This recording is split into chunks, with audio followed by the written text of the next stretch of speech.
She was married to Henry VIII for just 6 months. Yet, unlike his other wives, Anne of Cleves kept her head, gained a fortune, and lived a long and peaceful life. Who was this quiet German princess who outmaneuvered the most dangerous husband in England? Welcome to History with Amy, and today we're uncovering the life and legacy of Anne of Cleves, the queen who beat the odds. Anne of Cleves was born on September the 22nd in 1515 in Dusseldorf, part of the Holy Roman Empire. Her father, John III, Duke of Cleves, ruled over a small but respected territory in what is now Western Germany.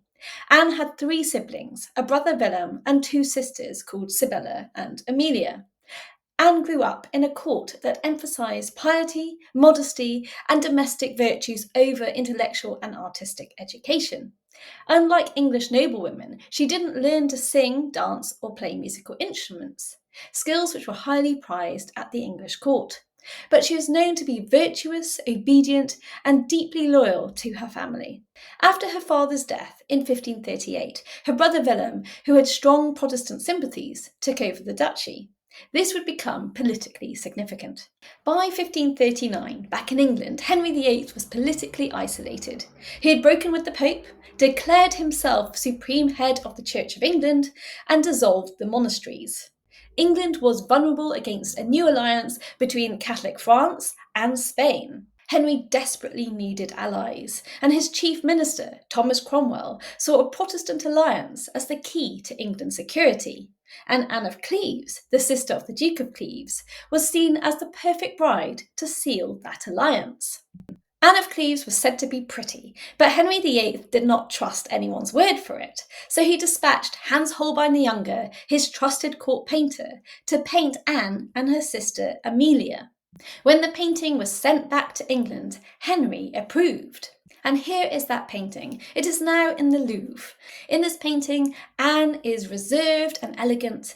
Anne is dressed in the popular fashions of Cleves. She's wearing rich red and gold fabrics with a beautiful headdress and fine jewels. She looks straight ahead and looks coolly at the viewer, with her hands clasped in composure. Once Henry had decided that Anne of Cleves was for him, marriage negotiations were rapidly completed. And so Anne arrived in England in December of 1539, just after Christmas. She was 24 and Henry VIII was 54. And now they were to meet for the very first time. But Henry was eager and romantic, and he decided to surprise her in disguise. This was a chivalric gesture straight from medieval romance. Ideally, Anne was supposed to have either recognised Henry or been drawn to him instinctively. It was supposed to be love at first sight. But Anne didn't recognise Henry and was visibly uncomfortable when a random old man tried to approach her and kiss her. Henry, being Henry, was absolutely humiliated, and that first impression never wore off. Henry immediately went on the offensive and complained that Anne was, quote, nothing so fair as hath been reported. But most historians agree that Anne wasn't unattractive by contemporary standards. She simply didn't meet Henry's expectations. And contrary to popular opinion, Henry did not name Anne the Flanders mare. This was a nickname that was given to her in the following century by male historians who had never even met her. Anyway, despite Henry's misgivings, the wedding went ahead on January the 6th, 1540. But there was no honeymoon. Henry claimed he couldn't consummate the union, saying, quote, I liked her before not well, but now I like her much worse. He blamed his lack of sexual appetite on her appearance and her smell, but in actual fact he was an aging man, and he found it difficult, at any rate, to get it up. But of course, for a Tudor man, it was far easier to blame the woman, and so Anne, bless her, got the blame.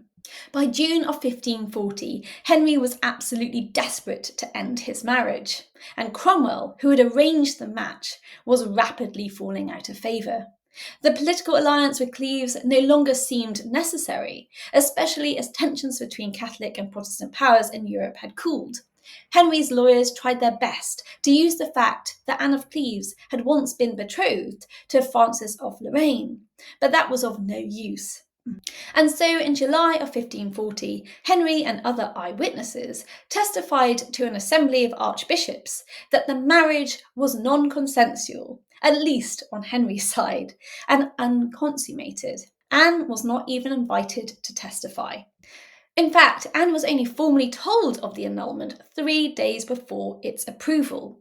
Henry's officials reported that she heard the news calmly and, quote, without any alteration of countenance. In private, though, she was said to be scared of her position and for her life. What was going to happen to her? To her credit, Anne cooperated. She agreed to the annulment gracefully, saying she wanted to remain in England and would accept Henry's decision. This was a brilliant political move. She got to keep her head, and in return, she was given a generous settlement, lands, income, jewels, and multiple estates, including Hever Castle in Kent, once the home to Anne Boleyn. Henry gave her the title of the King's beloved sister and even ranked her above all other women in England except for his daughters and future wife. Meanwhile, Cromwell, the man who had brokered this deal, was executed just weeks later. Anne's life after the annulment was surprisingly comfortable. She remained in England by choice, often visiting court and maintaining good relations with Henry and his children. Anne's settlement offered a new kind of freedom. She spent time at her different properties, enjoying fashion, sports, and wine. She also learned to dance and to speak English. And in January of 1541, Henry even invited Anne to Hampton Court Palace for Christmas. Anne paid homage to the new Queen Catherine, that's Catherine Howard, her former lady-in-waiting, and the two danced together when Henry retired to bed. And after Henry married Catherine Parr in 1543, Anne continued to be welcome at court and exchanged letters and gifts with the king and his family regularly. Following Henry VIII's death in 1547, she settled into a quieter domestic life, but she was present at Queen Mary's coronation in 1553. However, her Protestant background made her politically suspect in Mary's Catholic regime, and she faded from court life soon after. Anne never remarried, whether by personal choice or political prudence. This decision gave her freedom few royal women enjoyed. Anne of Cleves died in July 1557 at the age of 41, possibly from cancer, though this is not confirmed. She was buried in Westminster Abbey, the only one of Henry VIII's wives to receive that honour. Anne of Cleves is often disregarded as the Flanders mare, but modern historians see a very different figure. She was pragmatic, dignified, and intelligent. In one of the most dangerous courts in Europe, she avoided scandal, survived marriage to a volatile king, and lived independently in a world that rarely allowed such a thing for women, let alone royal women. Compared to Anne Boleyn's ambition, James Seymour's passivity, and Catherine Howard's tragedy, Anne of Cleves represented something radical, survival through diplomacy. She didn't fight the king, she adapted, and she won. So, was Anne of Cleves the luckiest of Henry's wives or the smartest? You decide. But one thing is certain, her quiet strength allowed her to live a life few Tudor queens could dream of.